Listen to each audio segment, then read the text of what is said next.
ನಿನ್ನೆಗೆ ಮುಕ್ತಾಯ ಆಗಿರೋದು ನಾವೆಲ್ಲರೂ ಕೂಡ ಗಮನಿಸಿದ್ದೀವಿ. ಈ ಪರಿಷ್ಕರಣೆಯಲ್ಲಿ ಒಟ್ಟು ರಾಜ್ಯದಲ್ಲಿ 5,54,32,314 ಮತದಾರರಲ್ಲಿ ಸುಮಾರು 1,08,75,304 ಮತದಾರರು ಪಟ್ಟಿಯಿಂದ ಹೊರಗಡೆ ಉಳಿದಿದ್ದಾರೆ ಈಗಾಗಲೇ. ಅದರಲ್ಲಿ ಸ್ಥಳಾಂತರಗೊಂಡಿರೋರು ಇರ್ಬೋದು, ಮೃತಪಟ್ಟಿರೋರು ಇರ್ಬೋದು, ಎರಡೆರಡು ಕಡೆ ಮತ ಇರೋರು ಇರ್ಬೋದು, ಇತರೆ ಅದೆಲ್ಲದೂ ಕೂಡ ಪರಿಗಣಿಸಿದ್ದು ನಮ್ಮೆಲ್ಲರೂ ಕೂಡ ಗಮನದಲ್ಲಿದೆ. 2002ನೇ ಇಸ್ವಿಯ ಮಾಹಿತಿ ಪ್ರಕಾರ ಶಿವಮೊಗ್ಗ ನಗರದಲ್ಲಿ 2,77,098 ಮತಗಳು ಇದ್ವು. ಅದರೊಳಗೆ ಈಗಾಗಲೇ 56,463 ಮತಗಳನ್ನ ASDDO ಪಟ್ಟಿಗೆ ಈಗಾಗಲೇ ಸೇರಿಸಲಾಗಿದೆ.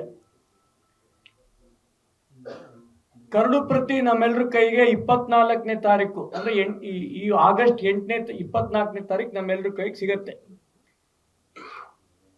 ಶಿವಮೊಗ್ಗ ನಗರದಲ್ಲಿ ರಾಷ್ಟ್ರಭಕ್ತರ ಬಳಗದಿಂದ ಈಗಾಗಲೇ ಪ್ರತಿಯೊಂದು ಬೂತಿಗೂ ಕೂಡ ನಮ್ಮೆಲ್ಲ ಕಾರ್ಯಕರ್ತರು ಈಗಾಗಲೇ ಮುಟ್ಟಿರೋದು ತಮ್ಮೆಲ್ಲರೂ ಕೂಡ ಗಮನದಲ್ಲಿದೆ.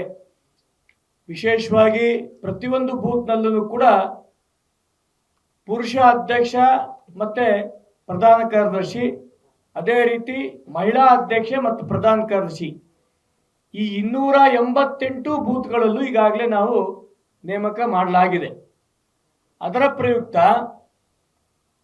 30ನೇ ತಾರೀಕು 30/8/2026ನೇ ತಾರೀಕು ಬೆಳಿಗ್ಗೆ 11 ಗಂಟೆಗೆ ಪೇಸ್ ಕಾಲೇಜಿನ ನಮ್ಮ ಆಡಿಟೋರಿಯಂನಲ್ಲಿ ರಾಷ್ಟ್ರಭಕ್ತ ಬಳಗದ ಬೂತ್ ಮಟ್ಟದ ಕಾರ್ಯಕರ್ತರ ಒಂದು ಸಮಾವೇಶನ ಕೂಡ ನಾವು ಮಾಡೋರಿದ್ದೀವಿ.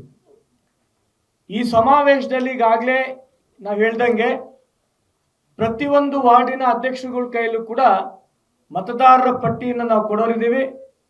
ಆ ಒಂದು ಮತದಾರ ಪಟ್ಟಿ ಮುಖಾಂತರ ನಮ್ಮೆಲ್ಲ ಬೂತಿನ ಕಾರ್ಯಕರ್ತರು ಪ್ರತಿಯೊಂದು 288 ಬೂತ್ಗೆ ಮನೆ ಮನೆಗೆ ತೆರಳಿ ಯಾರ್ದಿನ್ನೂ ಪಟ್ಟಿಗಿನ್ನೂ ಸೇರಿಲ್ಲ, ನೈಜ ಮತದಾರರು ಏನಿದ್ದಾರೆ ಅವರೆಲ್ಲರೂ ಕೂಡ ಮತ ಚಲಾವಣೆ ಮಾಡೋ ದೃಷ್ಟಿಕೋನದಲ್ಲಿ ನಮ್ಮೆಲ್ಲ ಕಾರ್ಯಕರ್ತರು, ರಾಷ್ಟ್ರಭಕ್ತರ ಬಳಗದ ಎಲ್ಲ ಕಾರ್ಯಕರ್ತರು ಪ್ರತಿಯೊಂದು ಬೂತಿಗೂ ಕೂಡ ಮನೆ ಮನೆಗೆ ತೆರಳಿ ಯಾರ್ದಿನ್ನೂ ಹೆಸರು ಸೇರ್ಪಡೆ ಆಗಿಲ್ಲ, ಯಾರ್ದಿನ್ನೂ ಗೊಂದಲ ಇದೆ, ಅದೆಲ್ಲ ಗೊಂದಲಗಳನ್ನ BLOಗಳ ಜೊತೆ ಸೇರಿ ನಮ್ಮ ರಾಷ್ಟ್ರಭಕ್ತರ ಬಳಗದ ಪ್ರತಿಯೊಂದು ಬೂತಿನ ಮಟ್ಟದ ಕಾರ್ಯಕರ್ತರು ಮನೆ ಮನೆಗೂ ಕೂಡ ತೆರಳಿ ಆ ಎಲ್ಲ ಮತದಾರರಿಗೂ ಕೂಡ ಪಟ್ಟಿಯಲ್ಲಿ ಸೇರಿಸುವಂತ ಕೆಲಸ ನಾವು ಮಾಡ್ತಾ ಇದ್ದೀವಿ. 30/8/2026ನೇ ತಾರೀಕು ಪೇಸ್ ಕಾಲೇಜಿನ ಆಡಿಟೋರಿಯಂನಲ್ಲಿ ನಮ್ಮ ಬೂತ್ ಮಟ್ಟದ ಕಾರ್ಯಕರ್ತರ ಒಂದು ಬೂತ್ ಮಟ್ಟದ ಸಮಾವೇಶ ನಡೀತಾ ಇದೆ. ತಾವೆಲ್ಲರೂ ಕೂಡ ಸಹಕಾರ ಕೊಡಬೇಕು ಅಂತ ಸಂದರ್ಭದಲ್ಲಿ ನಾನು ಕೇಳ್ಕೊಳಕ್ಕೆ ಇಷ್ಟಪಡ್ತೀನಿ.